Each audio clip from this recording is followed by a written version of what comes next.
Well, we've talked about sequences in my past tutorials, and the next step is, after you talk about sequences, is obviously going to be series.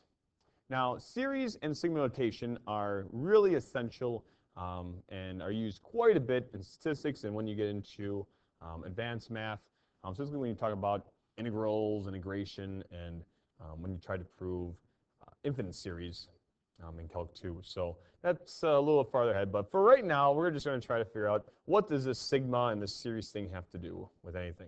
Well, first off, you probably should know that a series, by definition, is a sum of a sequence. Okay, it's a sum of a sequence. And sigma notation is basically a Greek letter, all right, that means sum of. So with that knowledge, obviously you can see where both of them are highlighted is that they're talking about sums. We're adding things. We're adding things. And we're going to be adding terms of the sequence, and that's it. And so in this, what we have is this sigma notation, and this is how you would read it. The first off is what you have is your nth, or your upper limit of summation. Okay, so your upper limit of summation is what is referred to as the n value, and it's located up here. Now, the upper limit of summation tells you what is the last term, all right, that you're going to be adding up to. Okay, so the number of the term, not the actual term, not actual term, but it is the location of the term. Okay, not actual term. I'm saying that because a lot of students, at least that I've had, think that it's the actual term. It's not the actual term. It's the location of the term. Okay, so when you turn to n, you're talking about the nth term that we're using. All right, this location. So in this example, would be the nth term. Okay, that you're going to count up to. Here on the bottom, once you have an upper, you also have a lower limit of summation. The lower limit of summation, once again, is not the actual term. Not actual term. Even though many sequences begin with 1, and I know that's why a lot of students get confused because they see that matches almost exactly with the upper and lower limit, but they're not the actual term. It's the location of the term. So in this case, we are starting with term number 1. Okay, so it's the location. Now, this location can be almost any value. You can start at 0, a sub 0. You can have 3, 4, whatever. But whatever that is, that's the term you're going to begin with. This value right here is what's known as the index of summation. Sometimes you see an I, other times you see n. So I, you can have n. And a lot of my students will say, well, could we use x if we like to use it like with functions?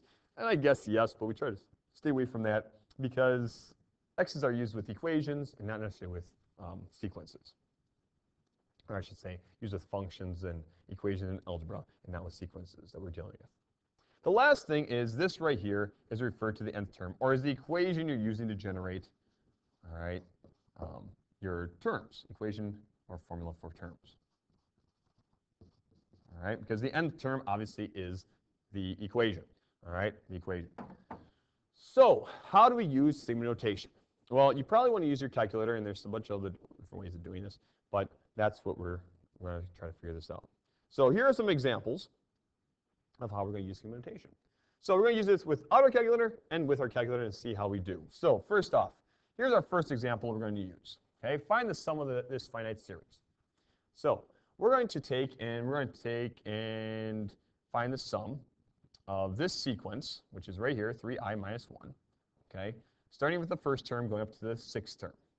Okay, so when we write this out, we're going to write out our first term, so a sub 1, and we plug in 1 in there. So what we have is 2. We're then going to add that to our second term. And our second term is going to be, well, we plug in a 2 in here. We get 6 minus 1, which is 5. And then we're going to go to our third term.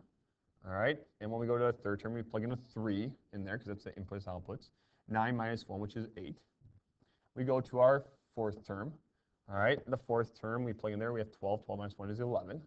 We go and then take in our fifth term, and we plug in a 5 in here. 15 minus 1 is 14. And then we continue to go all the way up to our sixth term, all right, because that's our last term we're going to. And we plug in our 6 in there, and we get 6 times 3, which is 18. 18 minus 1 is going to be 17, and we have that. And you can see that this is an arithmetic sequence, and that we keep on going up by 3s. All right, so we have our sequence. And then we can add all these values together and get our sum. Now, for those that have this, we can also use our graphing calculator. All right? So if you go over here, and depending on what you have, clear it out here, okay? If you have a new operating system on the TI-84 Plus, either Silver or Color Edition, you go second window, or alpha window, and you go to this thing, which is summations. You press enter. And what you have is your little summation tree, and we can plug this in here, and we can plug in, okay, just plug in our values. Well, in this case, our index of summation is, we're not going to use x, we'll just use x, which is our variable, all right, instead of I. As long as it's uniform, we're okay. We're going to go starting at term 1. We're going up to term 6, and then we're going to type in 3x minus 1, and that's the sequence we're going to be using to add all our values together. We're going to press enter, and we get a value of 57. Now,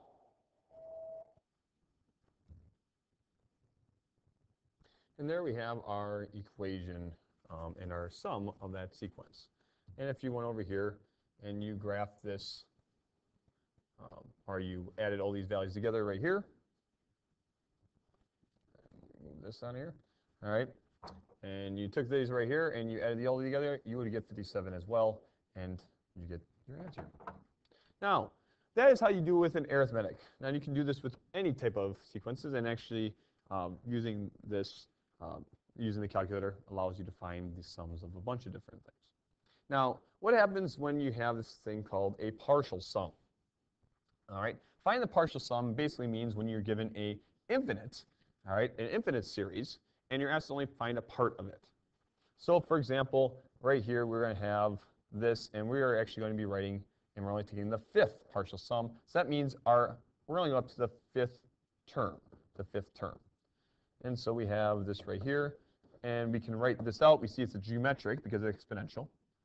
And we can go to our calculators again and help us figure this out. If we go to alpha here, go down to sigma notation, and press enter. We can plug in our x value. We can have our upper limit, which is 5 in this case, because I just have it there right there. And we go over. There we go. We have 1. And then we plug in our values, which is going to be 5 times 1/2. And then we're going to take that to the x power. And we press enter, and we get our fractional answer, which is equal to 1/32. You can see our values. All right, and so that's how we can find a sum, a partial sum, okay, using our calculator. Now, some of you might not have a graphic calculator like this, but if you have a TI-83, you can also find this by going over to second stat, and you go over to math. And if you go down to sum, we're going to take the sum, all right, and then you go to second stat again, and you go to ops, and go down to sequence.